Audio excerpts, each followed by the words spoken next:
Bonsoir tout le monde, bonsoir tout le monde. C'est un plaisir pour moi de vous retrouver dans votre émission préférée. Simone Kababie, c'est pas problème, moi.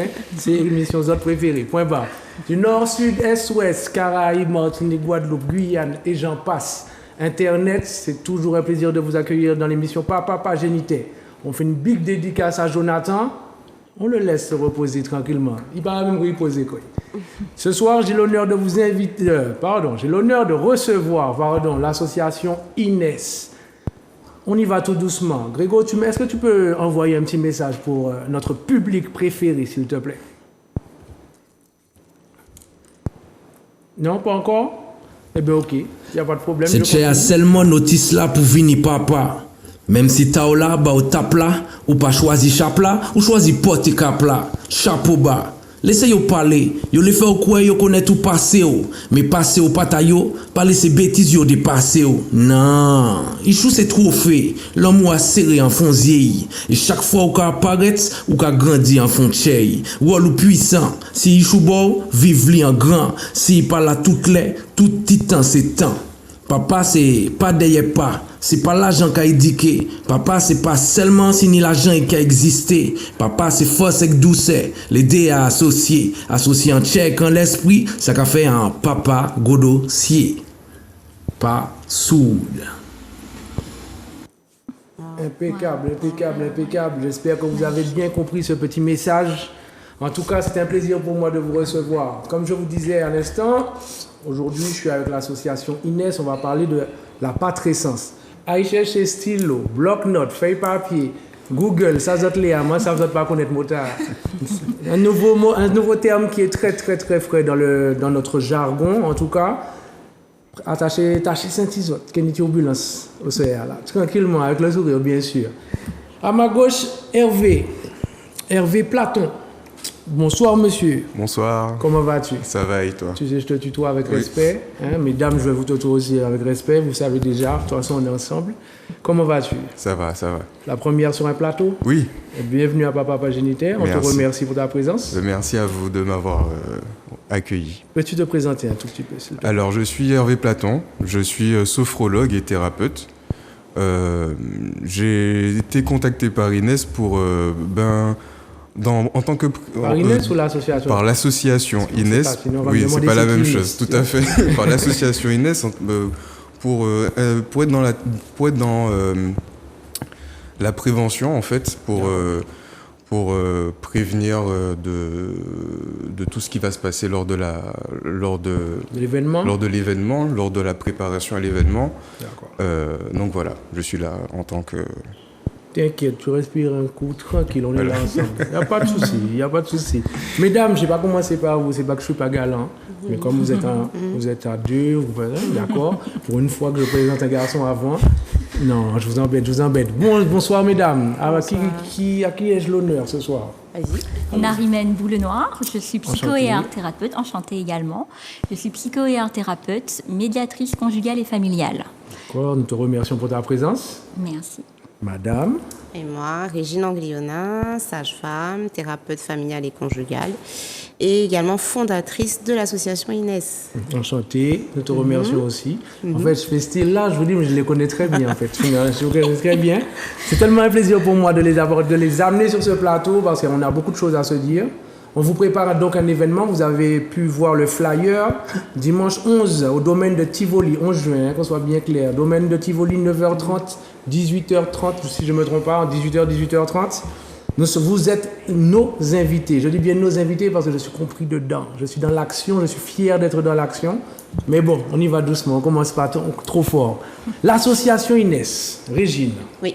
Est-ce que tu peux nous la présenter, s'il te plaît? Alors, l'association Inès est née en 2020, le 24 septembre 2020. Elle existait bien avant, mais elle n'avait pas encore de nom. Donc, en fait, au sein de mon cabinet, je retrouvais des situations qui nécessitaient l'accompagnement avec d'autres professionnels. Donc en fait, j'ai l'habitude de travailler avec d'autres professionnels pour accompagner le couple de façon globale. Donc je me suis retrouvée à adresser les couples à toutes sortes de thérapeutes, des psychologues, ostéos, kinésio, voilà. Et finalement, même une neuropatricienne que tu accueilles, ouais, Doris Vénit. Et c'est un régal. Ah bah oui, j'ai déjà vu. Okay. Et du coup, un bonsoir à Doris. En passant. Et de fil en aiguille, en fait, nous avons mis en place un process parce qu'on constatait que face aux vulnérabilités psychiques, aux difficultés maternelles, difficultés paternelles, il y avait un fil conducteur. Il y avait comme un protocole, j'aime pas trop, je préfère prendre le mot de Doris justement, un process à mettre en place pour les accompagner et de façon adaptée. On ne pouvait pas se contenter juste d'une sage-femme ou psy. C'est original, moi, je trouve. Et puis, je trouve que cette collaboration a pris une ampleur parce que de plus en plus de fil en aiguille, les couples ont compris, en fait, que je travaillais différemment. Eh bien, il nous a été demandé à un moment donné que pour se faire connaître, pour aussi mettre l'accent un peu plus sur cette phase de la grossesse qui ne se voit pas. On voit l'évolution, la transformation physique, mais pas la transformation psychique. On attribue souvent la transformation psychique à la femme. Et non, l'homme, lui aussi, a ce qu'on appelle cette transparence psychique. Donc, le premier événement qu'on a mis en place, Inès est née, ça s'appelle Information sur les naissances, l'éducation et la sexualité. Mais Inès a une histoire aussi. Allons-y. Parce qu'en fait, Inès, c'est une petite demoiselle qui a fait un parcours avec ses parents jusqu'à 36 semaines. Puis à 36 semaines, plus de battements de cœur. Et les parents apprennent que la grossesse s'est arrêtée. Ce qui a choqué, étonné, autant l'équipe médicale que les parents. Et cette maman est arrivée à mon cabinet en tapant du poing et en me disant « Écoute, voilà ce qui me manque en Martinique ». Et je l'écoute, et elle est en train de me décrire point par point tout ce que nous étions en train de mettre en place. Mais vraiment point par point. Et le 24 septembre, on me dit là, il faut vraiment que tu crées ton association, il faut lui donner un nom. Je trouve information, sexualité, on fait des naissances, etc. Et puis quand je regroupe tout ça, je me dis, ça fait Inès, mince, que fais-je ? Donc j'appelle la mère, je lui explique. Elle est enchantée. Elle me dit, waouh, que d'honneur. Le papa, lui, par contre, me dit donne-moi 24 heures. Je dis on attend. Okay. Et finalement, il dit ok, parce que pour lui, ce serait encore parler et expliquer d'où vient Inès, etc. Et là, quand il m'a fait les deux m'ont fait cet honneur-là, je me suis dit alors banco, ça va être association Inès. Les étoiles se sont alignées. Vraiment. Un grand. Non, ok. Je comprends l'engouement, je comprends l'investissement. Non, c'est bien. Qu'est-ce que je voulais dire ? Tu parlais justement d'accouchement, etc. Donc, est-ce que vous pouvez nous parler de cet événement de la matrescence ? Parce que qui dit patrescence dit matrescence. Je vais dire avant, parce que moi, j'ai découvert patrescence ici même. On avait invité Inga, qui nous a dit patrescence, et Jonathan et moi, on est restés, on a dit comment ? Quoi ? Patrescence. Et du coup, le terme nous est resté. Mais on ne s'était pas focalisé dessus, je ne vais pas dire pas longtemps, mais on l'a un peu laissé de côté. Pas qu'on l'a sous-estimé, on l'a peut-être pas bien compris le jour même. Et puis, quand je vous rencontre, enfin, du moins, quand on rentre en contact, parce que tu m'as contacté, quand tu m'as contacté, oui, là le mot patrescence a commencé à vraiment prendre tout son sens. D'ailleurs, merci, parce que ça m'aide beaucoup. Il y a eu donc cette manifestation sur la matrescence. Alors, on reste bien sûr dans l'intimité des présents. C'était juste pour... en gros, qu'est-ce que s'est-il passé dans cet événement ? Alors, matrescence, ça a aussi une histoire. En fait, c'est une patiente que je reçois et j'étais déjà dans cet engouement de matrescence. Matrescence, on a en fait contracté la maternité avec la phase, la crise de l'adolescence. Donc, ça fait matrescence. Donc, il y a une crise d'identité. Et je rencontrais de plus en plus de femmes qui, pendant leur grossesse, je sentais qu'il y a quelque chose de différent, il y a quelque chose il y a plus d'ouverture, plus de sensibilité. Les maris disaient, celle-là, je la reconnais pas, je veux ma femme. Quand est-ce que je retrouve ma femme ?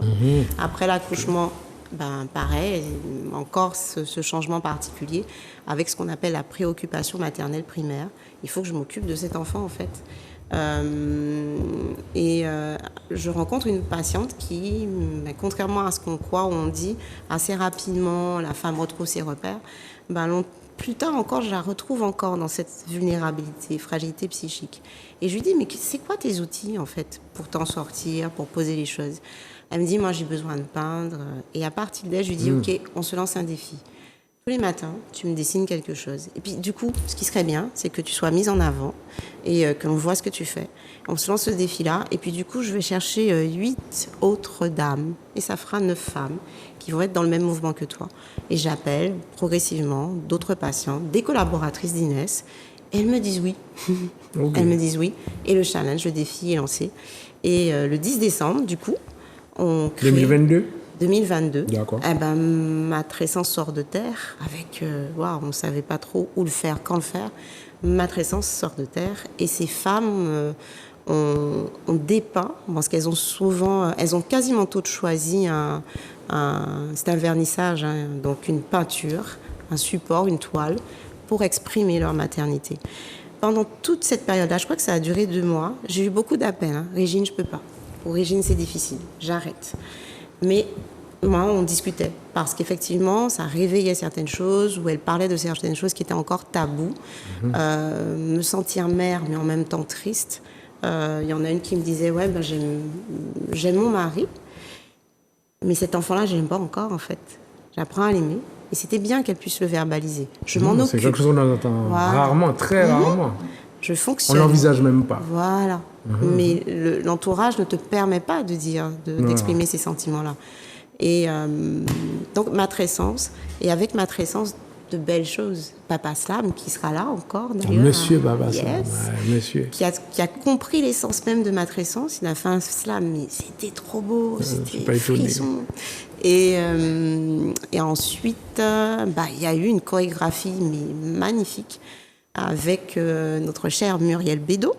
Bonsoir à Muriel aussi. Muriel Bédot a fait quelque chose d'excellent. Et à partir de cette chorégraphie, une femme m'a arrêtée et m'a dit, elle a fait un geste. J'ose vous dire aujourd'hui ce que j'ai fait moi. Et ce geste m'a rappelé ce que j'ai fait, j'en ai jamais parlé à personne. Donc on a utilisé toutes les formes possibles et inimaginables de communication pour exprimer cette phase particulière, la matrescence.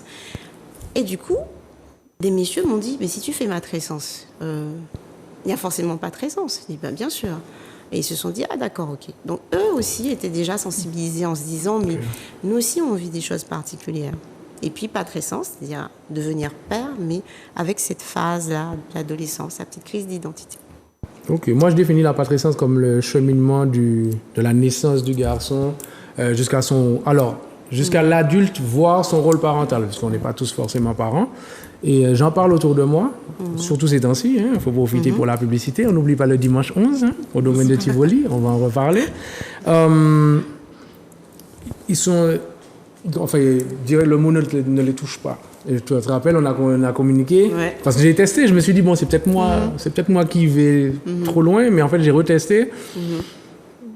C'est pas alors non, ils comprennent pas le mot, mais c'est que ça les touche pas du tout. Ça les touchait pas du tout. Je dis bien touché, parce que quelques explications, et comme je suis tenace, donc je sais rentrer dans certaines têtes, comme vous savez, rentrer dans certaines têtes. Message reçu. Je parle au 3, vous savez pourquoi.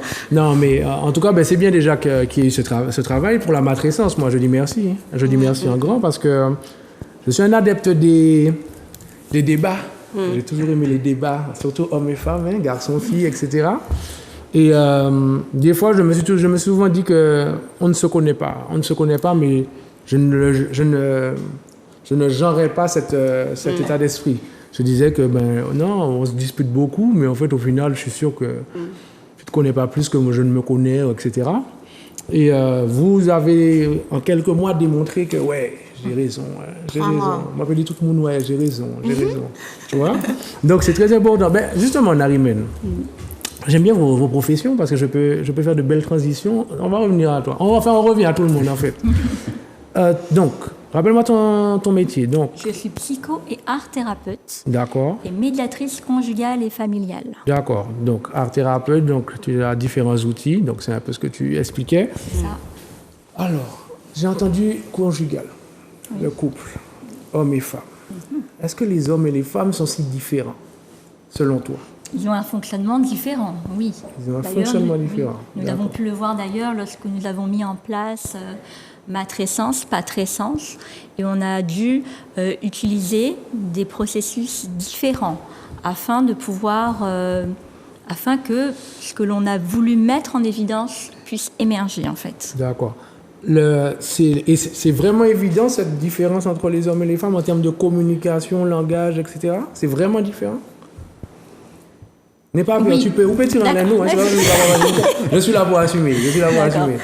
Oui, nous avons, hommes et femmes, une communication différente, des fonctionnements différents, des langages différents, langage de tout niveau, langage de l'amour, langage dans le fonctionnement, dans le langage corporel. Il y a différentes manières de communiquer. Il n'y a pas que le parler, en fait.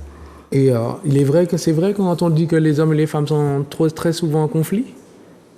Il y a souvent des accords, oui, ouais. Mais je pense que la communication, mais c'est pas quelque chose d'évident. On le dit, c'est facile à dire, mais pas facile à mettre en place, en fait.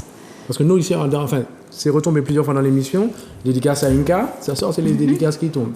On avait un membre de la team PPJ qui disait que c'est pas le problème, le travail ne se joue pas que dans la communication, il se joue aussi dans la compréhension. Tout à fait. Parce que, on peut parler 150 ans et ne pas être compris. Et est-ce que dans les couples que alors bien sûr, on respecte l'intimité de chacun, est-ce qu'il y a souvent, est-ce que c'est redondant cette histoire de communication face à la compréhension? Oui, parce que même si on cherche à communiquer, on peut ne pas se comprendre. On peut rester sur ses positions. Après, on a aussi, dans un couple, il y a un homme, une femme, deux personnes qui viennent avec leur histoire de vie. Donc, deux bagages différents, avec des poids différents, des blessures différentes. Donc, il y a ça aussi, et ça joue énormément. D'accord. Hervé, sophrologue. Oui. Ça, je ne me trompe pas, je n'ai pas oublié. Oui, c'est ça. Ça a mis tellement casquette que je ne m'ai trompé comme moi. Qui dit sophrologie dit respiration, exercice de respiration. Et de méditation aussi. D'accord. Tu reçois des couples? Il t'arrive de recevoir des couples? Oui, non, pas des couples. Individuellement? Juste individuellement, oui. Hommes et femmes? Hommes et femmes. Ça fait longtemps que tu es sophrologue? Ça fait 2 ans. En 2 ans, tu as eu... C'est équilibré ou c'est... Non, le public est principalement féminin. Principalement, oui. D'accord. Les hommes ont beaucoup de mal à montrer leur faiblesse. Montrer le côté j'ai besoin d'aide, demander de l'aide en fait. En général, ils ont plus de mal que les femmes à demander de l'aide. D'accord. Est-ce que alors moi, j'aurais été sophrologue, j'aurais été malin, j'aurais joué dans la tête des femmes pour qu'elles aillent motiver les hommes. Non, c'est comme ça que je perçois l'exercice. Non. Non, le but est surtout de se comprendre soi pour pouvoir mieux interagir avec le monde autour. C'est que on se rend compte souvent que les problèmes qu'on a avec autrui, que ce soit au travail, que ce soit dans la vie de couple ou dans la vie de famille, c'est surtout des problèmes qui nous regardent nous, parce que chaque personne réagit différemment à certaines situations d'après son parcours de vie, comme tu l'as dit.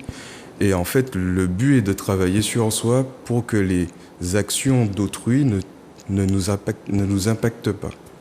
Impacte pas ou impacte peu? Ou impacte peu. Ok. D'accord. Parce que, en fait, alors c'est bien, parce que vous me faites, cette histoire de patrescence me fait revenir au début. Tu parlais des dents. En fait, tu avais un réseau d'aidants, et vous êtes tous des aidants d'ailleurs. Je vais rentrer dans le train aussi, parce que je me sens bien dedans. J'ai souvent... Les gens font souvent l'amalgame. Enfin, c'est même pas l'amalgame.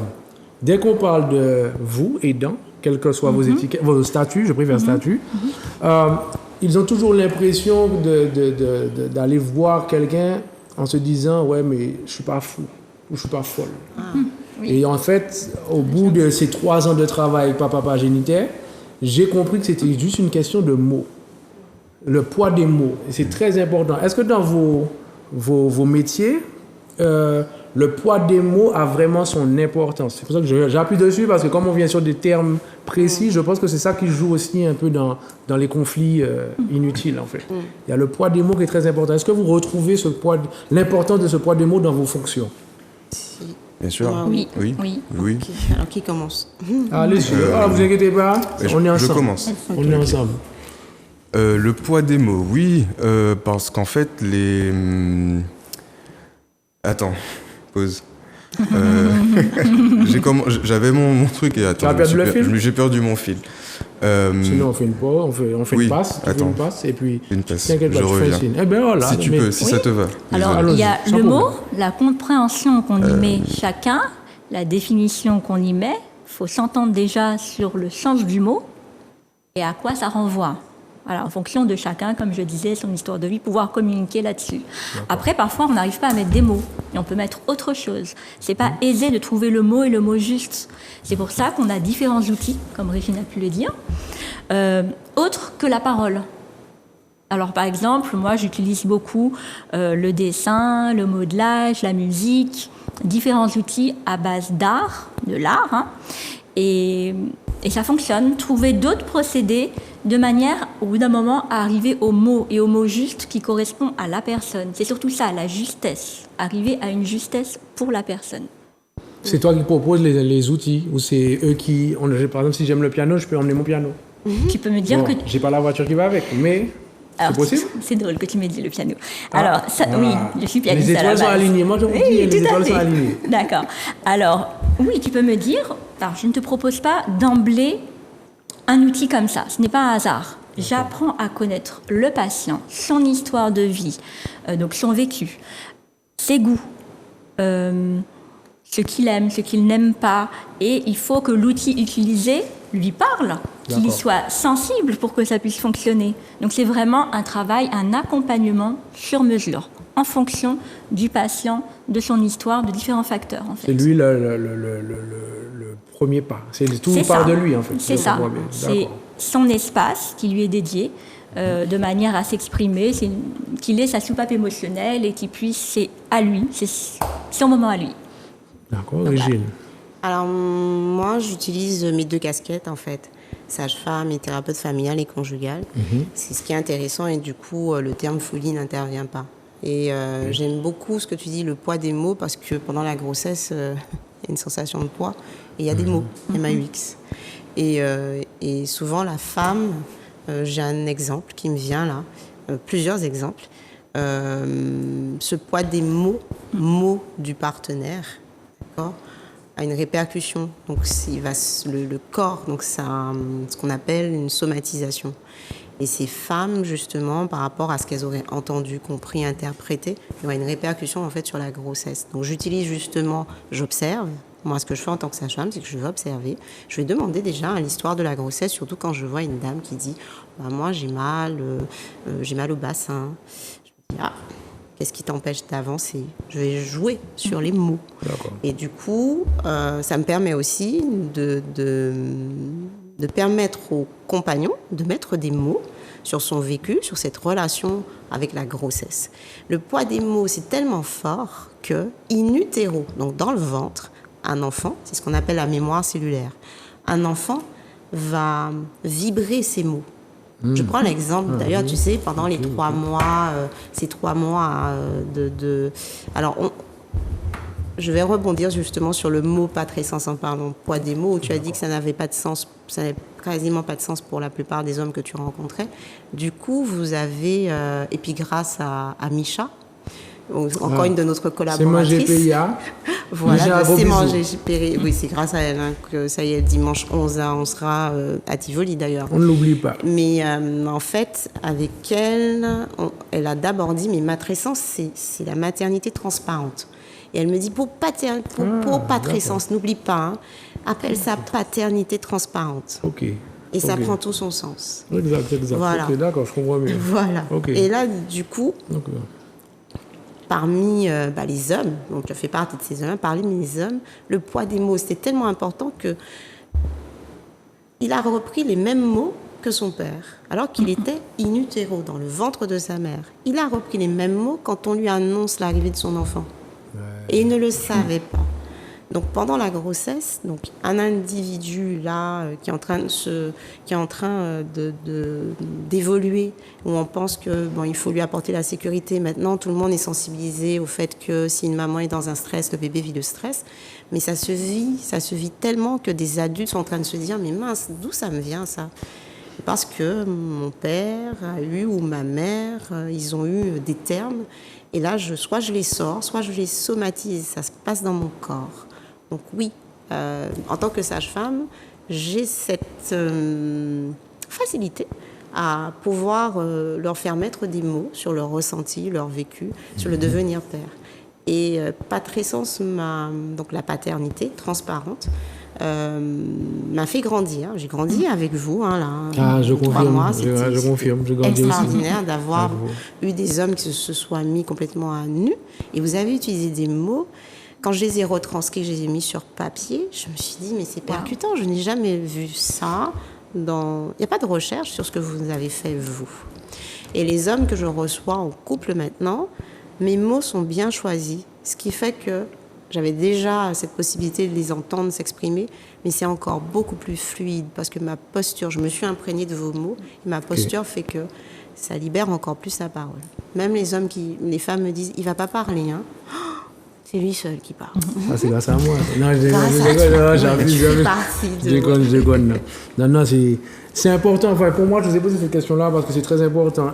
Vos statuts sont très importants. Déjà, donc merci à vous tous, déjà. Je le dis au nom de tout le monde parce qu'on en a tous besoin. Et deuxièmement, le poids des mots parce que moi, j'ai été un artiste. Enfin, d'accord, je suis. Parce qu'on n'a pas habillé les magasins, j'étais. Je suis. Et en fait, c'est comme ça que j'arrive à toucher les gens. Toujours...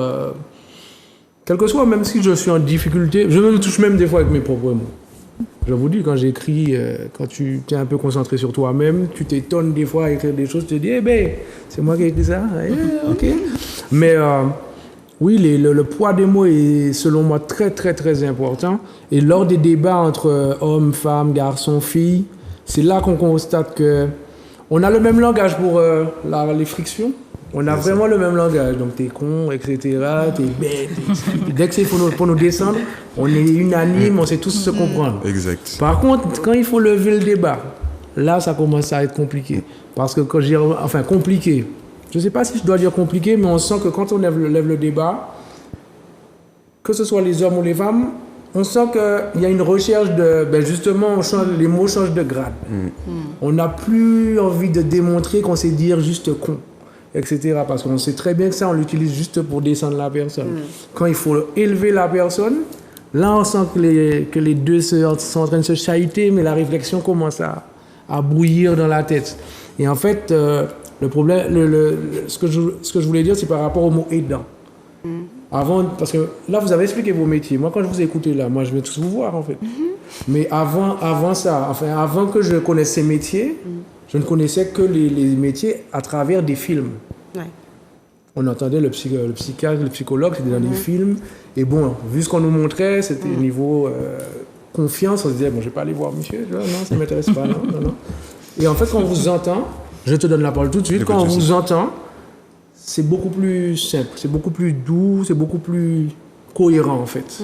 Tu voulais dire, excuse-moi. Oui, justement, par rapport à ce que tu as dit, par rapport aux femmes et les hommes qui, quand on doit avoir des débats ensemble, les conversations deviennent un petit peu trop houleuses, on va dire.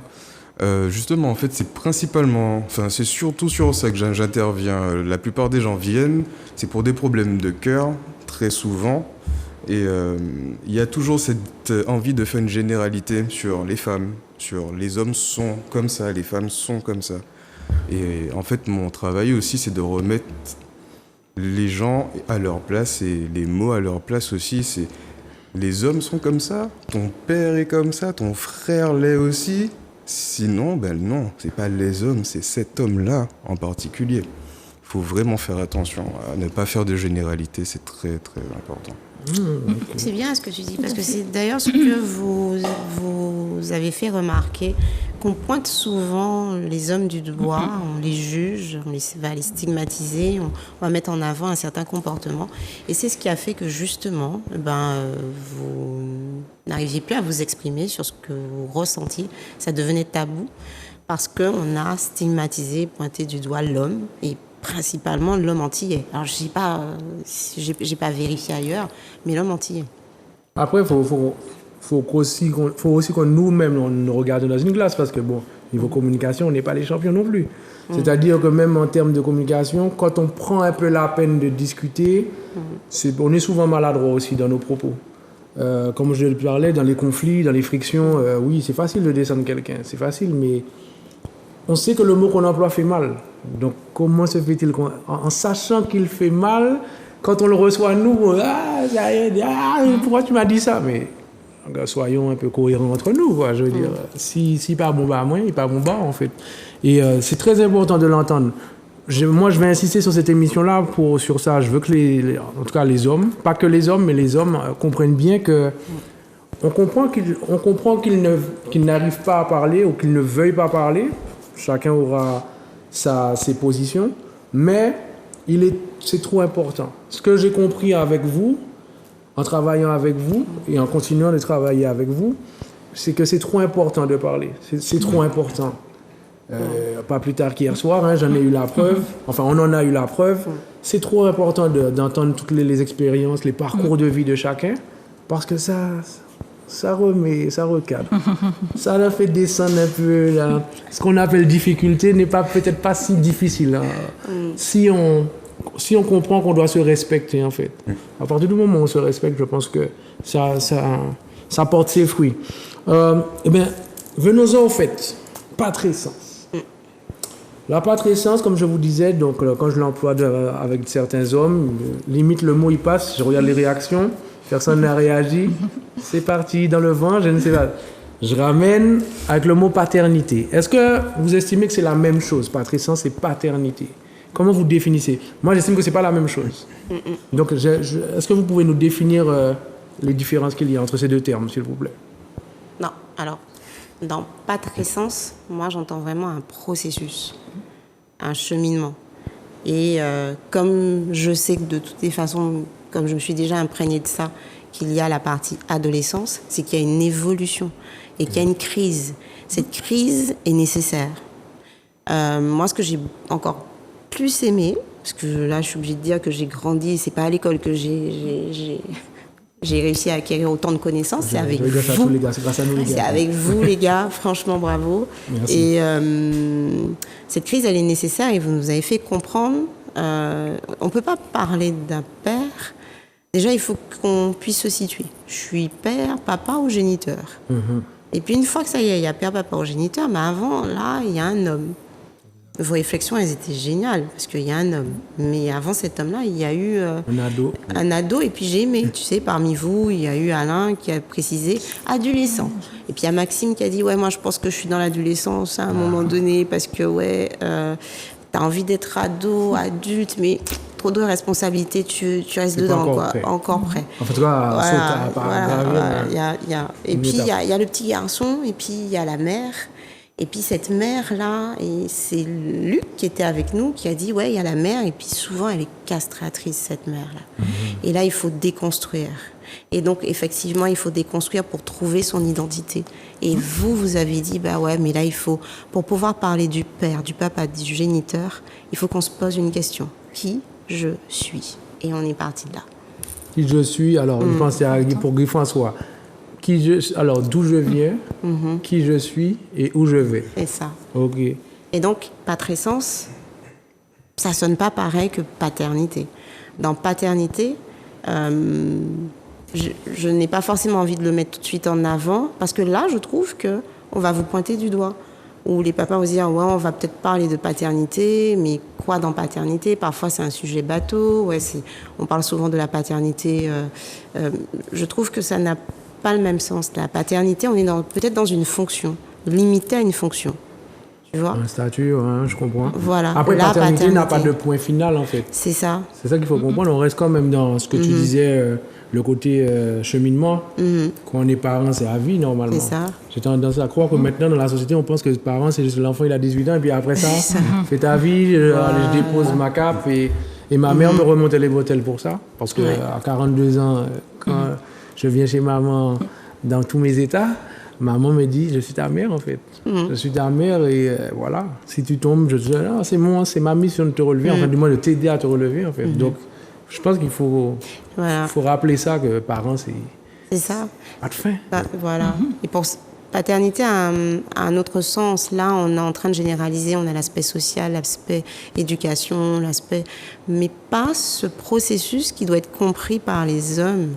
C'est pour ça que je te dis que quand tu me parles de conflit, à l'arrivée d'un enfant, le conflit, il était peut-être déjà là, hein, mais quand l'enfant arrive, c'est pas parce que l'enfant est là, c'est ce qui n'a pas été réglé avant qui va émerger.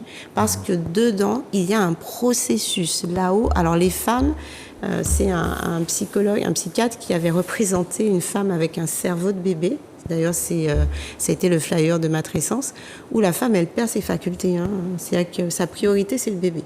Okay. L'homme, il n'a pas le bébé dans la tête. Il se passe autre chose. Et parfois, ils sont perdus, les hommes. Donc, on a plusieurs réactions dans ce processus. Soit je reste, mais je suis dans l'adolescence. Bref, je reste parce que, voilà, j'ai mes raisons, j'ai mon histoire qui va faire que moi, au moins, je ne fuis pas. Et l'histoire, c'est l'histoire au lien avec mon propre père. Soit je fuis parce que c'est trop dur et que ça fait émerger une histoire assez douloureuse et je ne peux pas rester. Quand bien même j'étais dans un désir d'enfant. Quand j'explique ça à certaines femmes en leur disant « il va revenir ». Non, c'est bon, j'accepte pas, c'est la colère. Évidemment que c'est la colère, je suis seule. Je dis non, il va revenir. Et c'est vrai, il revient. Ça peut pas tout de suite. Parfois ça prend des années, mais il revient. Il s'est passé quelque chose, ou sinon il revient, mais en ayant déjà vécu sa paternité, pas avec les mêmes enjeux.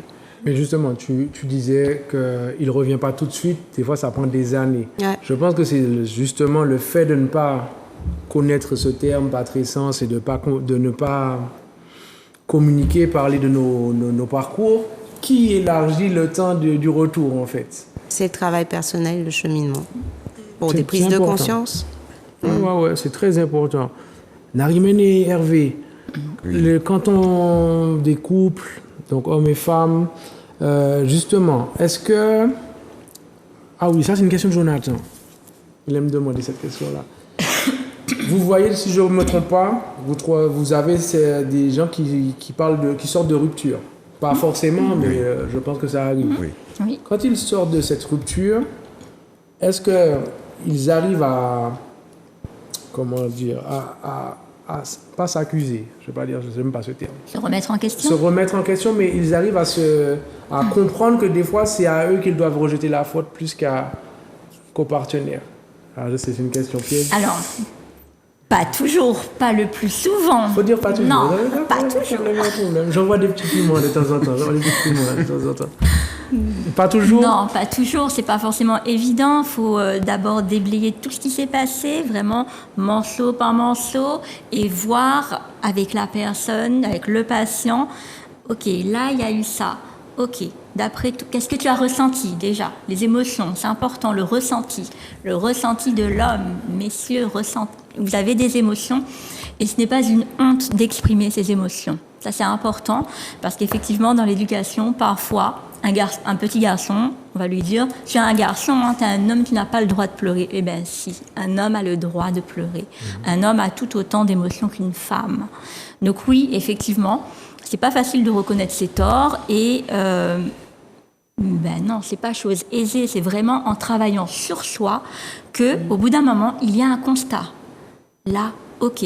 Alors ça peut prendre du temps, tout dépend de la personne, de son histoire de vie, de ses blessures. Ça peut être rapide comme ça peut être long. Tout dépend de la personne, son vécu, ses ressources, sa sensibilité, tout plein de facteurs. Hervé.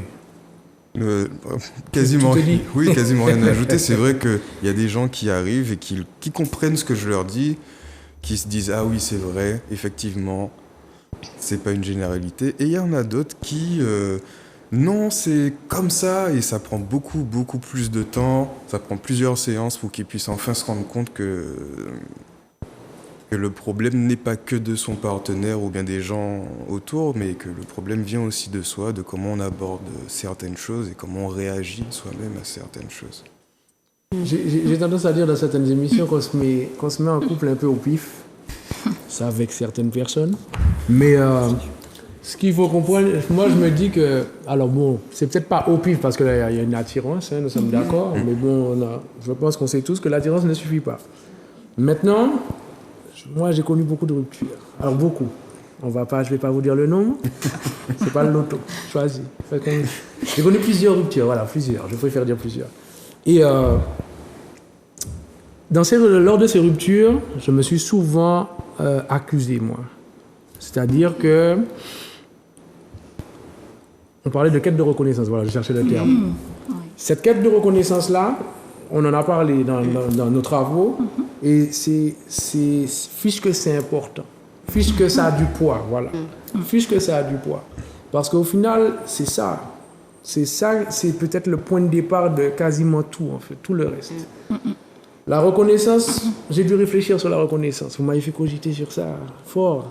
Et j'ai compris qu'il y avait différents styles de reconnaissance, enfin en tout cas différents styles de reconnaissance attendus, mais attendus par moi. J'ai parlé de... Je me suis lâché, alors vous inquiétez pas, dans mon émission, moi j'ai pas peur de dire, je réglerai ça avec ma matière. Je dis, voilà, ma matière c'est une femme très importante, même trop peut-être importante, alors trop je ne sais pas, je mets des guillemets, moi je t'aime, tu sais déjà. Mais je lui accorde énormément de place. Et j'ai compris, à un moment donné, dans nos réflexions, que des fois, c'est moi qui en faisais un peu, c'est moi qui en faisais trop. Et un jour, j'ai discuté avec ma matière de ça. Et elle m'a dit, mais je ne t'ai pas demandé ça, en fait. Et là, j'ai dit, ouais, ah bon. J'ai dit, ah bon. Mais ça m'a choqué. Alors, choqué, pas dans le mauvais sens. Ça m'a un peu chamboulé, parce que j'étais tellement persuadé que ça ne venait pas de moi, que j'ai pratiquement mis un mur dans mes relations par rapport à cette quête de reconnaissance que j'ai envers tous ceux en qui j'attends quelque chose. Je n'attends pas de la reconnaissance de tout le monde. Ça, c'est un petit message pour certains qui regardent, ils savent déjà. Bref, il faut placer des pics de temps en temps.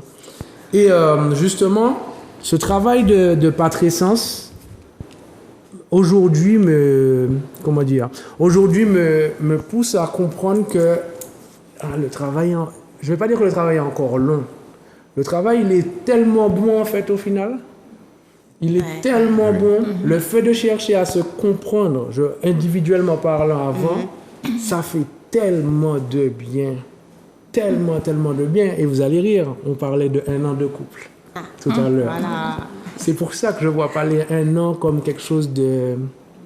Ça fait déjà longtemps, non.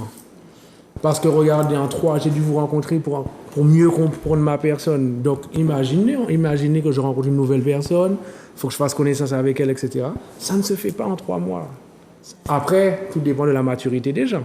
Mais si j'analyse un peu tout ce qui se passe autour de moi, si je ne fais pas ce cheminement sur moi, en fait, je ne comprends pas mon environnement. Je pense le comprendre, mais je ne le comprends pas. Et lui-même me retransmet ou me renvoie ce que moi, je lui donne. Vous comprenez ? Donc, ce qui fait que la quête de reconnaissance devient un peu plus réduite, mais un peu plus cadrée, un peu plus maîtrisée, un peu plus... Bon, en une soirée, là, j'ai réfléchi. Hein. Comme ça ? Je vous dis ça. Ouais. Ça devient de plus en plus cadré et ça fait du bien. Vous m'avez allégé dans tout le travail qu'on a fait et qu'on continue de faire. En tant qu'homme, ça m'a tellement allégé en peu de temps que je me suis dit, merde, j'ai perdu du temps. Hein. Mais en fait, bon, chaque chose arrive en son temps. Comme je dis dans le slam, tout petit en ses temps. Et j'insiste sur ça parce que je veux que les hommes comprennent, ceux qui nous regardent, et j'espère que vous ferez passer le mot. C'est trop important. C'est bon de parler de soi, en fait. Ça fait du bien. Ça fait du bien de lâcher. Parce que ça facilite le reste, en fait, finalement.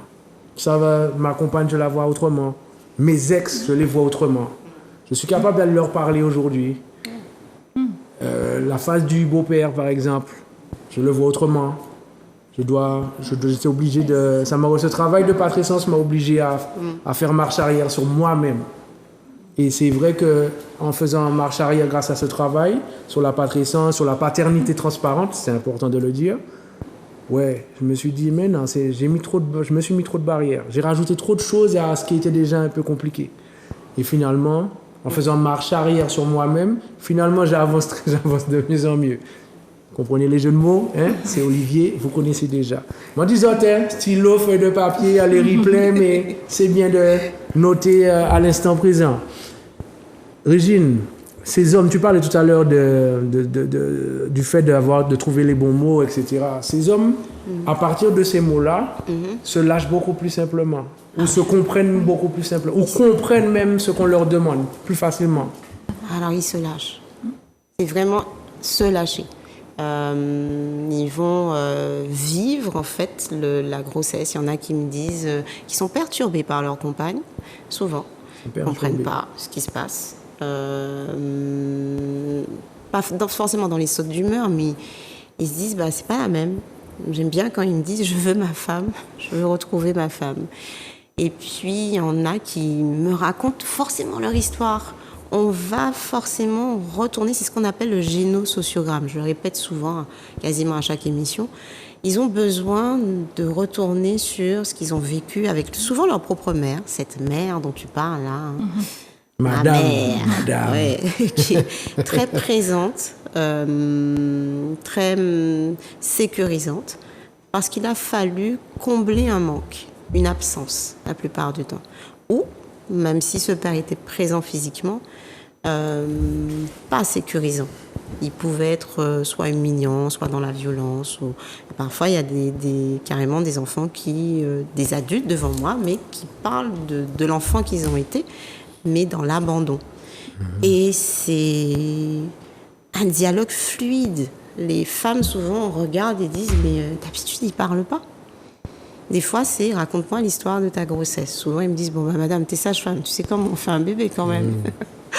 Je dis « Non, ma question n'était pas dirigée vers ça. Je veux connaître l'histoire de la grossesse ». C'est tellement important aussi ce que je te dis. Là, je suis dans un séminaire avec les étudiantes sages-femmes sur le deuil périnatal. Et il y a un papa qui est venu et qui signale, qui a dit, mais en fait, il a déjà fait un travail sur lui-même. Je pense que vous parlez facilement, vous nous avez parlé avec beaucoup d'aisance. Je pense que vous avez même oublié qu'on était 3 femmes à travailler avec vous. Des fois, on se dit, oups. La puissance de la femme. Oh. Mais on se taisait, on vous écoutait. Et parce que je pense que vous aviez déjà fait un travail. Vous avez déjà commencé ce travail. Ça a été facile quand même pour nous d'aller un peu plus loin avec vous. Mais ce monsieur qui raconte que on ne m'a pas donné ma place, quoi. Je perds un enfant, on s'occupe de ma femme, et puis moi, je suis là et obsolète dans l'histoire.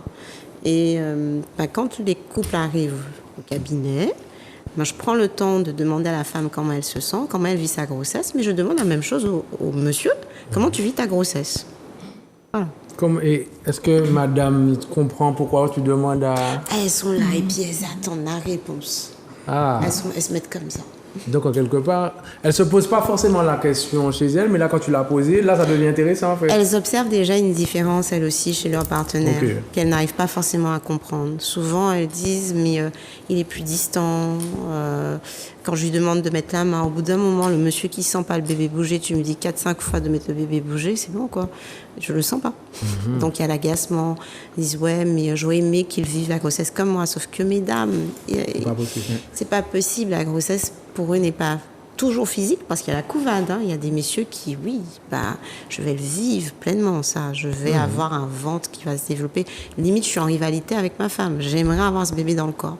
Mais la plupart du temps, c'est là-haut. Et puis, c'est ce besoin de répondre financièrement, d'amener les moyens financiers pour subvenir aux besoins de cette famille que je suis en train à qui je vais donner naissance. C'est une famille. Est-ce que je serai un père responsable? Et quand je leur demande, ça te fait quoi, là, d'être papa, ils me disent, être responsable. Voilà, souvent, c'est l'adolescence, là, où, j'étais adolescent, et là, on me demande d'être adulte. Responsable. Et je me sens concerné. C'est vrai. Je confirme. Mais en fait, c'est clair que... Enfin, c'est clair. Oui, c'est clair. Il y a cette notion de position à chaque fois. Avant le couple, pendant le couple, lors de l'accouchement, après l'accouchement, ou pendant le cheminement de l'accouchement. Et il est vrai... En tout cas, je ne pourrais pas parler pour tous les hommes, mais il est vrai que on a cette notion de perdre sa position de numéro 1 quand on passe du couple à l'enfant. Tant que l'enfant est dans le ventre, ça va, on sent pas encore la concurrence. On apprécie, c'est beau, là, ma femme est enceinte, on fait des petits bisous, nénéné. Il y a les cycles des hormones, bon, on sent que le caractère joue, mais on est un peu plus sensible parce qu'on sait que bon, ça doit pas être évident. Même si on comprend pas forcément, c'est ça, on veut quand même notre femme. Et donc le contact, enfin cette notion de position, c'est difficile pour un homme. C'est vraiment difficile pour un homme, ok. C'est difficile pour un homme. Donc, est-ce que justement, c'est les hommes qui viennent vous voir, quel que soit votre statut, bien sûr, alors, tu as dit donner. Tu as dit, il y a des hommes qui disent, on ne m'a pas donné ma place. Est-ce qu'ils comprennent qu'ils doivent prendre leur place? C'est ça.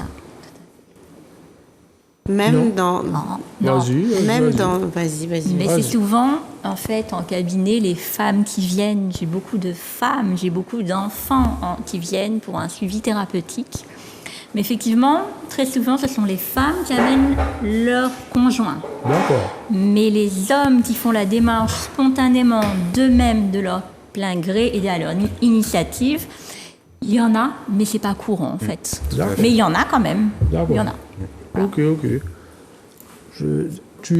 Hervé, c'est la même chose pour toi? Oui. Oui. Vas-y, c'est pas grave, allez-y.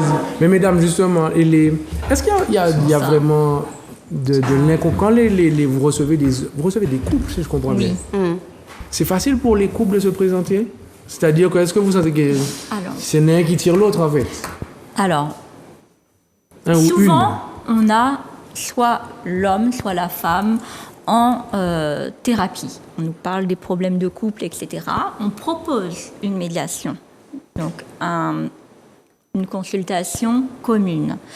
Et donc, à ce moment-là, l'entretien a lieu et souvent, on entend à travers leur discours, leur gestuelle, un tas de facteurs, les blessures qu'il y a de l'autre côté. On n'a pas l'autre histoire de vie. Effectivement, après, on peut proposer un rendez-vous individuel à l'autre conjoint. En fait, ce qui est bien, c'est d'avoir l'un, puis l'autre, puis le couple, en fait. Donc, il y a un ordre, en fait. Ben oui, on ne peut pas venir là et... Non.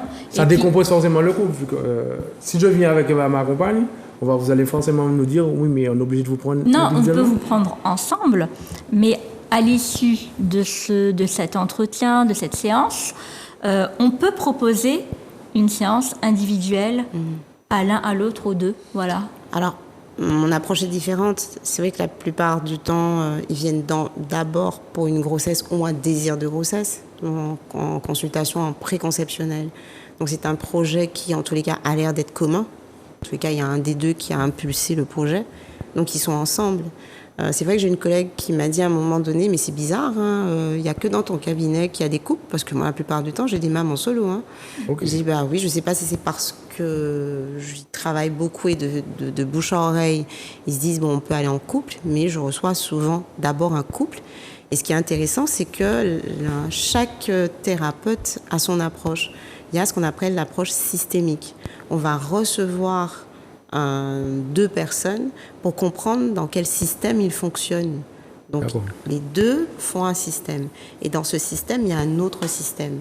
C'est-à-dire que la compagne, elle a évolué dans un système familial. Son système familial, elle va composer avec le système familial de son compagnon. Et puis finalement, tout ça, ça fait un grand système sociétal. Tu vois ? Et donc, ce qui est bien, c'est de comprendre ce qui se passe dans tous les différents systèmes pour ramener finalement au couple et ensuite, ou en même temps, parce qu'on n'est pas obligé de faire un puis l'autre, etc., on voit individuellement comment il se sent dans ce système. Donc, et l'idée n'est pas le pourquoi, c'est comment ça fonctionne. Donc c'est une question de... En fait, chaque lien a son impact, en fait. Voilà. Chaque lien fort, parce que je pense pas... Ça. Je ne sais pas si tous les liens ont un impact sur nous, mais en tout cas, chaque lien fort, qu'on estime fort, a forcément un impact et des effets sur nous. J'accueille notre nouvel invité. Bonsoir, monsieur. À qui avons-nous l'honneur? Guy-François Pélestin. Ça y est, à tous. Ça va et toi? Un plaisir de te voir, mon frère. Moi de même. Ouais. Peux-tu te présenter en quelques secondes, quelques minutes? Ça va. On gère. Écoute, je suis kinésiologue. Ok. Donc, on travaille tout ce qui est émotionnel, structurel et biochimique chez les clients, en fait, qui viennent pour des différentes pathologies, de charge émotionnelle, et donc à charge de pouvoir améliorer cet état, qu'elles puissent être mieux dans leur vie de tous les jours. Ok. En fait, c'est de la déconstruction, tout ce que vous faites. C'est ça. la base, c'est déconstruire pour mieux... Moi, je dis jamais déconstruire pour reconstruire. J'aime pas le mot reconstruire. On peut reconstruire quelque chose qu'on avait déjà mal fait, on le refait de la même manière. Donc, je préfère dire déconstruire pour mieux bâtir. C'est ça, votre... Bien ça. Il faut comprendre, messieurs, hein, les messieurs, dames, pardon, aidants, ce sont des aidants. Des aidants. Faut pas avoir arrêter les Netflix et compagnie. C'est pas ça qui définit le rôle de leur métier, de leur statut. Non, moi je vous remercie. Je sais pas combien de personnes vous disent merci, mais j'estime que le merci déjà est une énergie. On en a déjà parlé. Nous sommes dans une société où on aime nous dire faut pas ça, n'attendez aucun merci. Je peux comprendre cette phrase, mais dites-vous merci quand vous le pouvez parce que c'est une énergie positive qu'on doit se propager, qui doit se propager assez facilement. J'entends, vous parliez d'accouchement. Alors, on parlait de position, d'accouchement. Je me rappelle une fois, on discutait et puis je vous disais que j'étais interpellé par une affiche concernant une femme qui accouche, etc. Et en tant qu'homme, l'affiche me perturbait un peu parce que j'avais l'impression que la femme souffrait. Quelles que soient les étapes que je voyais, je trouvais qu'elle souffrait. Et on parlait de position lors de l'accouchement. On a parlé aussi du rôle, enfin de la place qu'on donne au père lors de l'accouchement, etc. Et je pense que j'ai discuté avec des jeunes papas qui expliquaient en majeure partie que, à part le pot à pot, ils savaient pas quoi faire. Ils savaient pas quoi faire parce qu'en amont, on les préparait pas. Alors peut-être qu'il n'y a pas grand-chose à faire, je ne sais pas. Alors grand-chose, je mets des guillemets. Mais est-ce qu'il n'y a pas une étape à ce moment-là qui justement crée un chamboulement ou une rupture? Je ne sais pas comment on peut qualifier ça. Si je peux me permettre, il y a beaucoup de futurs papas qui prennent aussi la grossesse un peu à la légère. Hein, que faut le dire aussi. J'ai remarqué, j'ai vu. Ils se rendent compte que le bébé arrive vraiment à 2 semaines du bébé qui vient ou bien quand il est là. Ils sentent une urgence. Oui, voilà, quand c'est urgent. Sinon, avant ça, c'est comme si de rien n'était. C'est la vie est comme avant, tranquille. Et c'est après qu'ils voient que en fait, le bébé est là. Qu'est-ce que je fais? Ça y est. Voilà, ça panique. Ouais, je rebondis dessus. En fait, ceux qui te disent qu'il n'y a rien à faire, c'est ceux qui ne se sont peut-être pas impliqués ou qui ne se sont pas informés sur comment je peux faire. Et comment je peux accompagner ou aider ma compagne sur tout le processus, pas uniquement de l'accouchement, mais depuis la grossesse. C'est pour ça qu'il y a des consultations préconceptionnelles. On a un projet, est-ce qu'on est OK avec ce projet? Est-ce que c'est toi qui... Je te fais plaisir parce que c'est ton projet ou est-ce que je me suis impliquée dans ce projet? Si on est OK avec ça, OK, on arrive avec bébé. Avec bébé, il y a trop de choses aujourd'hui pour se préparer et pour se sentir impliqué dans la grossesse. J'ai une consoeur qui fait de l'aptonomie. C'est un moment magique en aptonomie. L'aptonomie, c'est un moment de rencontre, un lien qui se fait avec 4 mains. On pose la main, mais très très tôt sur le ventre pour rentrer en contact. C'est le toucher. La première chose qu'un bébé dans le ventre, qu'on appelle fœtus, etc., mais développe, c'est le toucher. Donc les parents, très tactiles, à 2, vont créer un lien et puis on leur demande d'être OK avec ça. En kinésio, d'ailleurs, c'est ce qui va... On utilise un peu de kinésio dedans parce qu'on va d'abord détendre la mère du point de vue musculaire. On apprend au père à découvrir le corps de sa compagne, à amener des outils de la respiration, des postures pour que la compagne se détende et qu'on ait accès direct à l'utérus et finalement au bébé. Et c'est rigolo parce qu'il il fait des mouvements. J'ai vu un père porter comme s'il portait à travers l'utérus son bébé. C'était magnifique. Okay. D'accord? Donc il y a suffisamment à moins de ne pas s'informer. Hein. Après, il y a des cours qui peuvent être très classiques, c'est-à-dire faire le bain, les postures d'accouchement, votre femme va souffrir. Non. Même au père, on donne des techniques d'hypnose. D'accord? d'hypnose pour accompagner leurs femmes pendant tout le temps du travail. On leur donne des outils pour repérer les phases du travail. Donc, ils participent. Il y a des pères, donc j'ai ma collègue qui implique tellement les papas que souvent, les couples arrivent à 8-9 cm. Okay. Parce que le papa sait que c'est pas maintenant, chérie. Allez, on respire, on souffle. Okay. Il va faire des étirements. Il y a des techniques qu'on appelle des techniques ce qu'on appelle de Gasquet. Il y a des techniques de respiration. Bonaparte, où je pourrais masser ma femme. Il y a trop de choses pour que le jour J, on ne se sente pas, qu'on se sente impuissant et démuni. Ce qui, alors, j'ai mes... Quand même 9 mois. Ouais, quand même. Hein. T'as 9 mois pour faire ça. Il y a quand même 9 mois, j'avoue. On abuse. Voilà. Et puis, ce qui peut vous surprendre, c'est la naissance en elle-même. C'est-à-dire que c'est le processus, le bébé qui arrive. Et souvent, on dit à des papas, t'es sûr que tu veux voir l'arrivée du bébé? Ben, on nous dit tout le temps, moi j'ai toujours entendu ça, tu vas être traumatisé, regarde pas. Ça, c'est quelque chose qui se répète depuis même quand j'étais plus jeune. Hein. Je pensais même pas être papa, mais j'entendais déjà ça. Et ben moi je suis curieux, moi j'ai voulu voir direct. Et non, c'était magnifique. C'est pas Jojo. Mais... C'est pas esthétiquement parlant, ça c'est particulier. Chacun son point de vue, hein. Moi je trouve ça beau. Mais moi j'ai trouvé ça génial en fait. J'ai trouvé ça génial.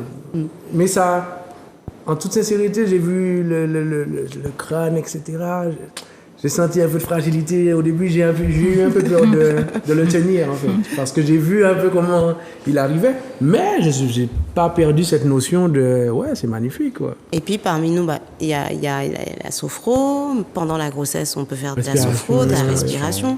La kinésio permet de libérer quand même certaines blessures. Il permet certainement de faciliter et de rendre plus fluide les étapes de l'accouchement et l'expulsion.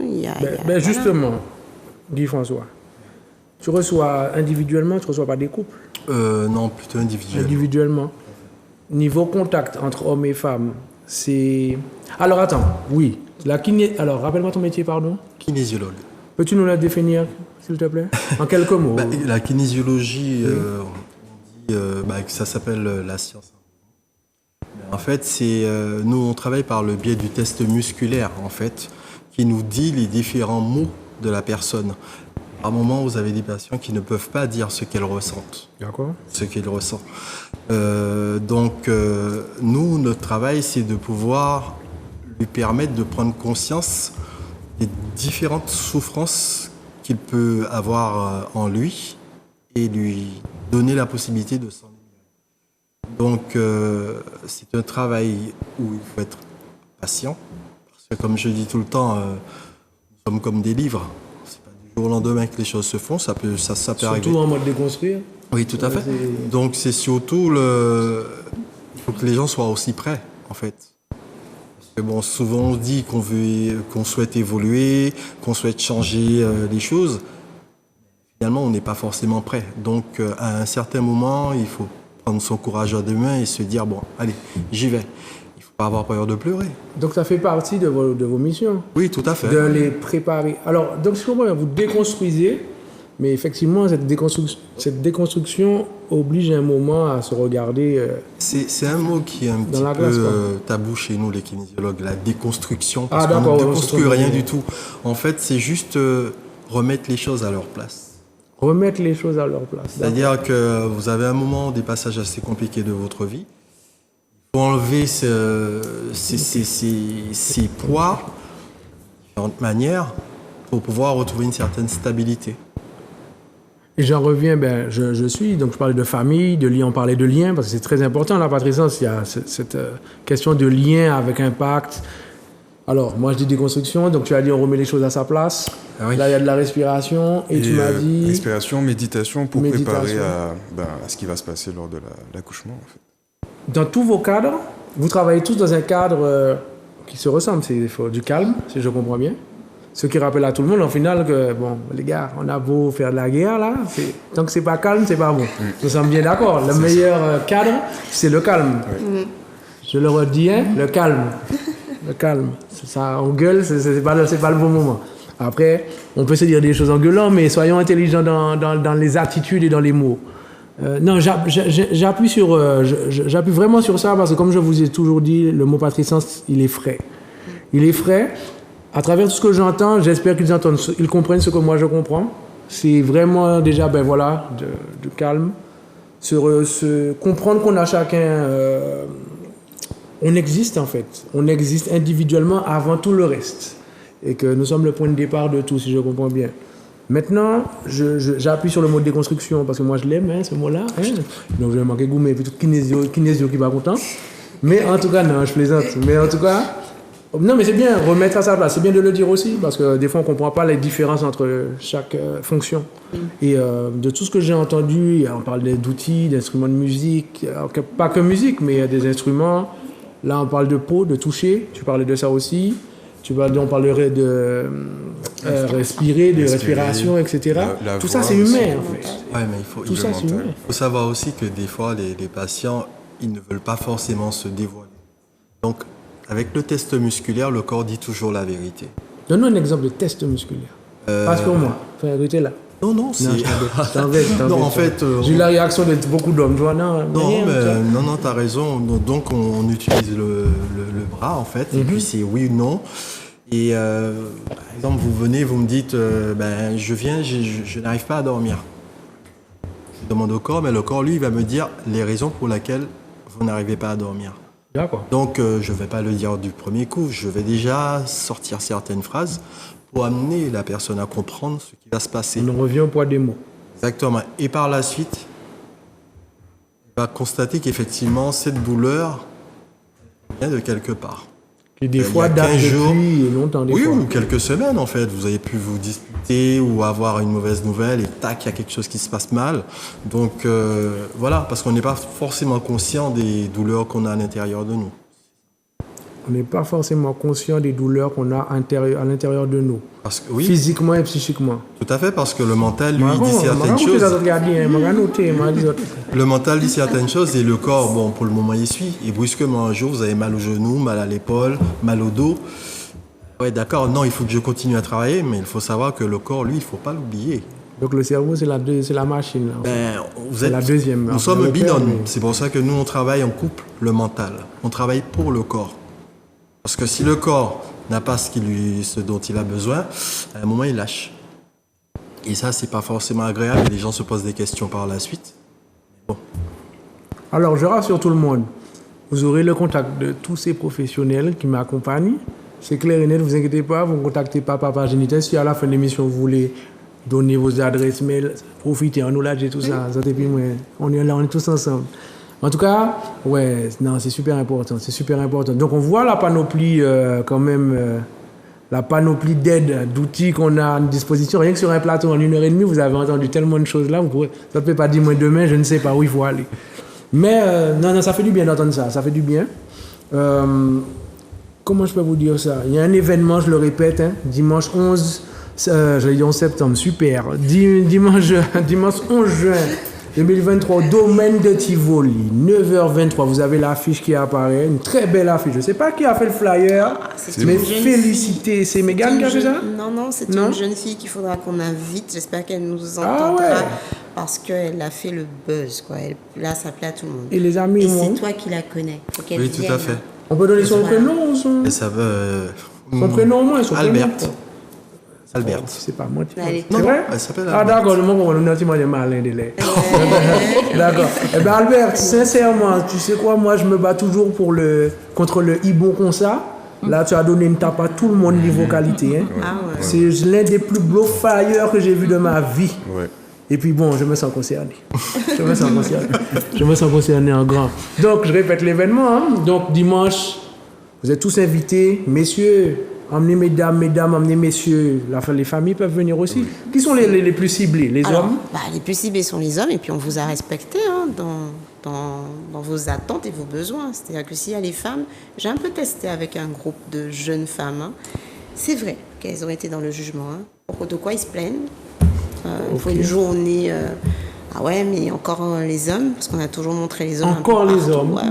Ah ouais, et je me suis dit, je comprends mieux pourquoi ils n'avaient pas envie qu'on parle d'eux comme ça d'emblée. Alors, j'aurais expliqué que vous allez découvrir ce qu'ils ont mis en œuvre. Mais par contre, il y aura des ateliers pour vous, mesdames. Donc, il y a des ateliers qui seront mis en place pendant cette journée. Et ce qui est intéressant, c'est que les professionnels qui vont mener les ateliers ont quand même entendu, se sont imprégnés de ce qui s'est passé pendant 3 mois, pendant cette phase que j'appelle expérimentale, pour pouvoir transmettre à ces femmes, mais à travers des outils, d'accord ? Donc des ateliers où les femmes vont découvrir leur sexualité, elles vont découvrir leurs émotions, mais en entendant tout un circuit. Elles pourront découvrir ce que les hommes ont fait, mais c'est parole aux hommes. Donc les hommes, enfin, vont pouvoir exprimer, se mettre à nu, donc 9 messieurs vont pouvoir se mettre à nu face à d'autres hommes. Et c'est comme ça qu'on libère la parole. Et donc s'il y a le regard, le jugement, n'importe quoi, parce que c'est ce que j'ai eu ce matin. J'en ai qui m'ont fait. Bon. Oui. Dites-leur de venir. Moi, mais elles vont. Je leur ai dit de venir. Je leur ai dit de venir. Je veux qu'elles me fassent des chiffres. Ça va être intéressant. Et ça peut effectivement empêcher, être dans le jugement, être pointé du doigt encore une fois, et empêcher la parole. On sent le conflit. Surtout que les hommes ont très tendance à facilement arrêter de parler, donc entendre juste un petit chip, ça va bloquer beaucoup de gens. T'inquiète, je représente. Moi, j'adore les chips. Justement, ça va me motiver à parler. Non, mais je comprends. On le disait au début, les conflits, ça fait quand même des années que je trouve qu'on enrichit un peu trop les conflits, en fait, sans vraiment les désamorcer. Même dans un point de vue professionnel, on m'a souvent appris à désamorcer les situations difficiles. C'est là qu'on comprend aussi la force du langage, ou de l'attitude, de la posture, etc. De l'intonation. De l'intonation, exactement, le sourire, le regard. Et oui, c'est important. Ça, il faut y penser. Donc le chip, oui, mais le chip veut dire quelque chose. Il n'y aurait pas eu de chip. Si le chip est là, c'est un truc qui n'est pas réglé. S'il y a un chip, c'est que c'est pas réglé. Voilà. Donc mesdames, venez chipper. Messieurs, venez gronder si vous voulez, mais ça va être très intéressant de venir dimanche 11h au domaine de Tivoli parce que vous allez peut-être voir quelque chose d'inédit. Alors pas peut-être, pardon, c'est inédit déjà premièrement. C'est inédit, des hommes ont décidé d'oser se lâcher face à d'autres personnes. Tous les jours, votre cas dit non, pas qu'à parler. Mais il n'y a pas les dimanche, tranquillement. Venez découvrir cet événement, c'est l'association Inès, en partenariat avec C'est Manger PIA. Donc vous allez pouvoir manger sainement. Je tiens à le dire, hein. Micha, comment ça vous gravez ça? Merci déjà d'avance. Le domaine de Tivoli aussi, merci pour le lieu. Un lieu qui, dernièrement, a été un peu chahuté pour X raisons. Je ne vais pas revenir dessus. Mais en tout cas, c'est un domaine qui est, pour moi, propice à recevoir énormément de bonnes énergies. En tout cas, quand on y arrive, quand on y repart, c'est pas la même chose. Tu parlais d'un circuit. On va quand même appuyer dessus. Oui. Est-ce que tu peux nous raconter un peu comment cette journée va se dérouler? Alors, on va encore une fois présenter Inès et puis le but d'Inès, les raisons, l'objectif d'Inès, parce qu'en fait, on fait plusieurs événements. Donc, en fait, là, c'est une tournée. C'est la tournée d'Inès qui a commencé le 10 décembre avec Matrescence. Ensuite, là, c'est Patrescence. Et un homme rencontre une femme, on va bientôt couple essence. J'ai pas encore trouvé, mais ça j'aime bien, je prends. On va inventer. C'est bien. Et évidemment, quand ils fusionnent, ils vont donner naissance à un enfant. Et là, on va quand même toucher en septembre en partenariat avec une crèche, la crèche des Trois-Îlets, je pense que je peux le dire, j'espère. Oui. La crèche des Trois-Îlets, on va toucher au développement de l'enfant. Effectivement, quand il y a une vulnérabilité maternelle, paternelle, donc une difficulté, j'insiste, je dis pas parentale, parce que ça n'a pas la même connotation, difficulté paternelle, maternelle, il y a une répercussion sur le développement psycho-affectif et émotionnel de l'enfant. Et là, il faut que les parents puissent l'entendre, le comprendre, le vivre, avoir des outils. Donc on va parler de l'enfant, et puis on va on va revenir un peu sur les pères, parce que là j'ai découvert qu'il y a une journée des papas, vous avez déjà formé. Journée internationale des hommes. Voilà, journée des hommes, pas des papas. Là on parle des hommes, on n'est pas sur les papas. On revient encore sur les hommes, on se dit c'est quoi cette association qui tourne autour des hommes?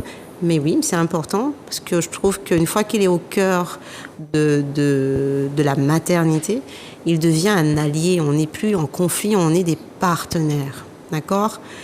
L'objectif, c'est de montrer qu'on fait équipe.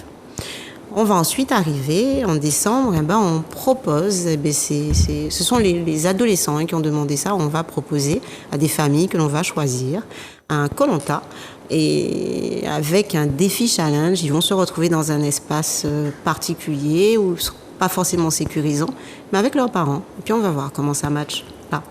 Okay. Belle année. C'est une belle tournée. Mais ce sont des événements pour sensibiliser à cette vulnérabilité avec ses conséquences.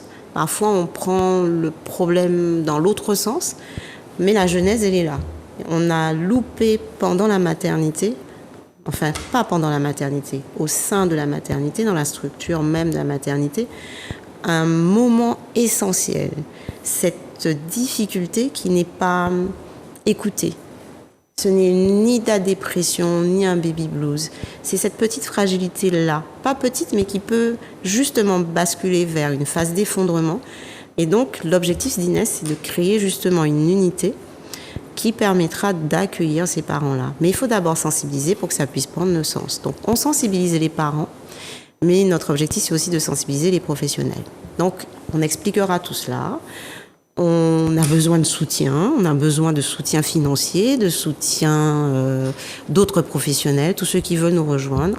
On est en train de mettre en place une formation pour que tout le monde puisse avoir une homogénéité dans les discours. Et ensuite, une fois qu'on a expliqué, on a pas Slam que j'ai rencontré la semaine dernière. Il n'y a pas de hasard. Et c'est passé, le feeling est passé. Il a tout de suite compris ce que j'ai voulu faire parce qu'il m'a dit mais t'as fait matrescence. Je dis matrescence c'est là. Et j'ai pas pu m'en empêcher. Je me dis mais la logique voudrait que tu sois président d'honneur. On va pas être déçus. Et puis je me dis que ça aurait été bien d'avoir un jeune papa. Donc c'est GSL qui a accepté d'être aussi président d'honneur. Et j'ai trouvé ça intéressant de pouvoir, pas confronter, mais voir ces deux axes, ces deux points de vue. Papa Sam a déjà trouvé. Il dit, tu te rends compte, je suis grand-père et on est encore dans ça. On est encore en 2023 dans ça. Voilà.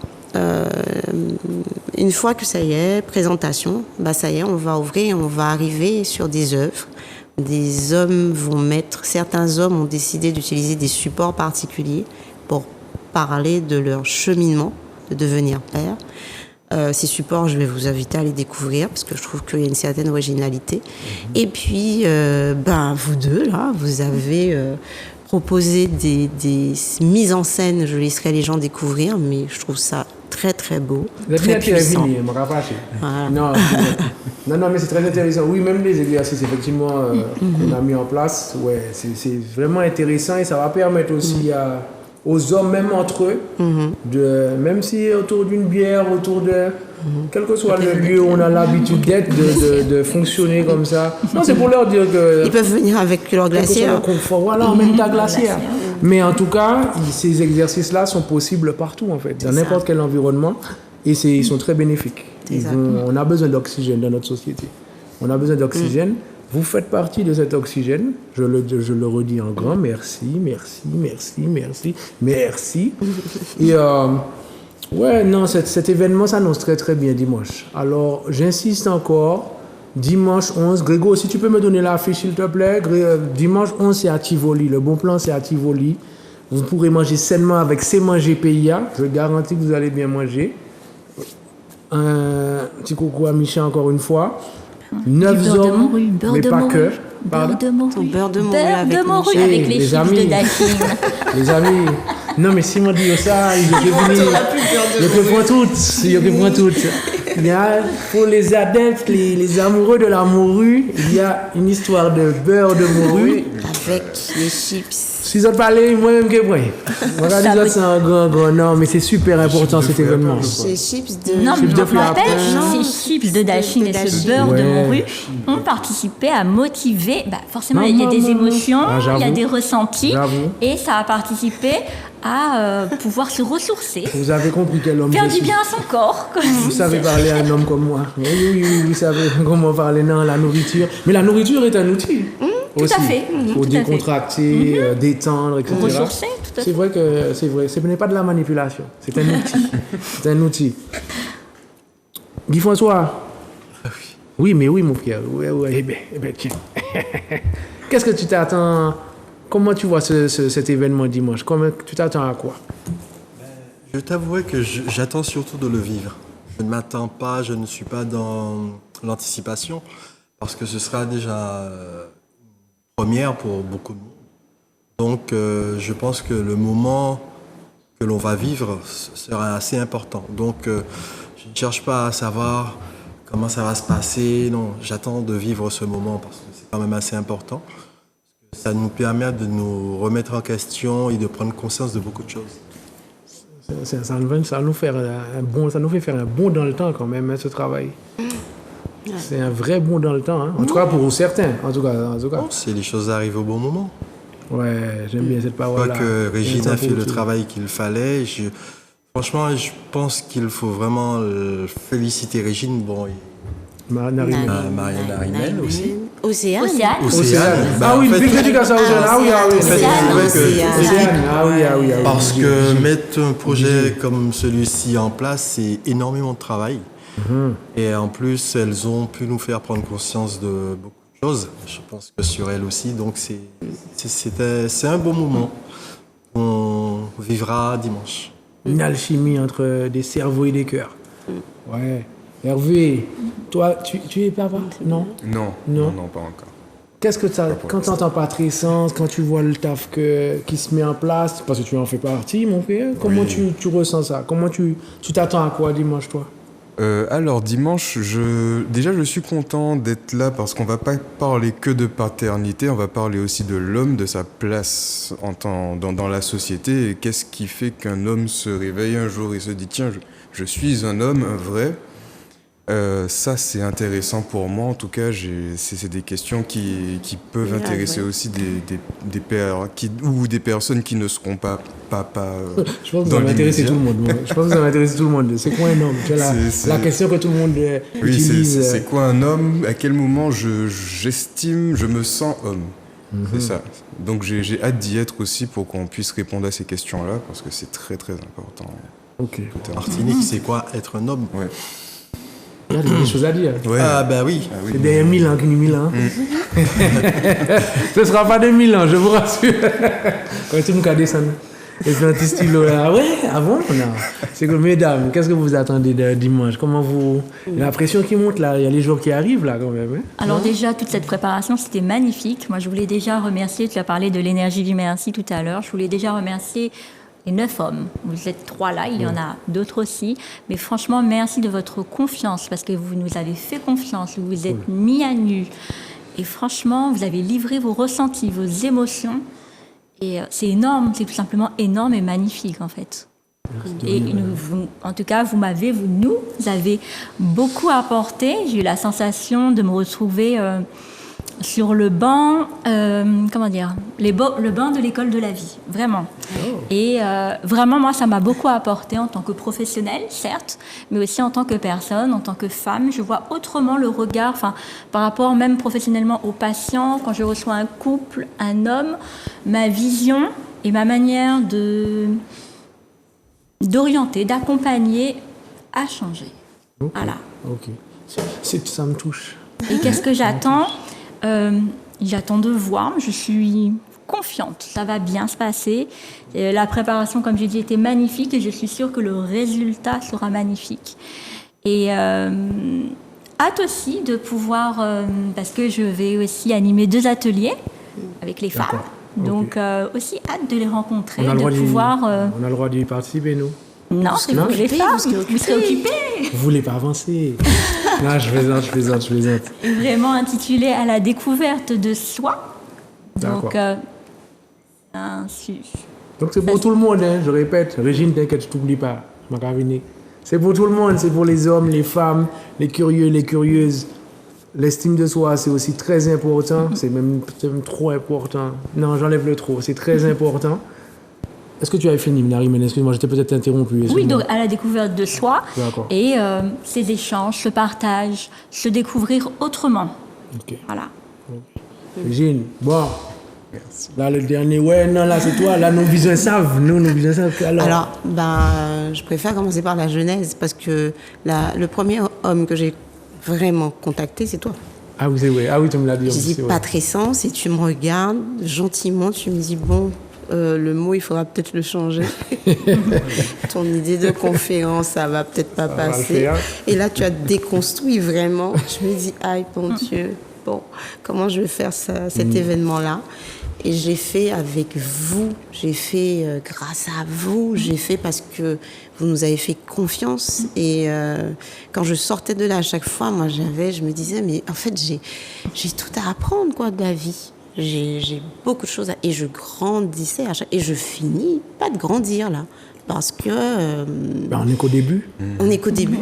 Et pareil, la relation, même la relation de couple, moi qui aime bien chercher, etc., silence, observe-le, donne-lui ce temps-là, ne t'impose pas, n'attends rien, parce qu'il y avait une belle question la dernière fois, vous attendez quoi des hommes? Je crois que, tu sais, attendre, et puis c'est le mot confiance de Deva qui dit dans la confiance, il y a de l'attente. Donc la confiance ne lie pas seulement les gens, ça les attache. Donc on va enlever le mot confiance, on vit. Voilà, vous m'avez appris ça, cette liberté de pouvoir agir dans un couple, en fait, d'être authentique dans le couple, cette liberté de pouvoir s'exprimer dans un couple. Ce que j'attends de dimanche, je vais dire la même chose, je vais le vivre. Le vivre, hein? Intensément. On n'a pas fait tout ça pour rien. Le vivre, tout simplement. Nous le vivons en grand, c'est clair. Ouais. C'est très bien. Comme je vous ai dit sur les réseaux de Papa Géniteur, vous aurez les adresses, en tout cas les contacts de tous ces aidants. C'est très important, n'hésitez pas à nous contacter non plus. Merci pour le temps que vous nous avez accordé en grand. Je vais finir par Jonathan est là, il va encore lâcher une parole.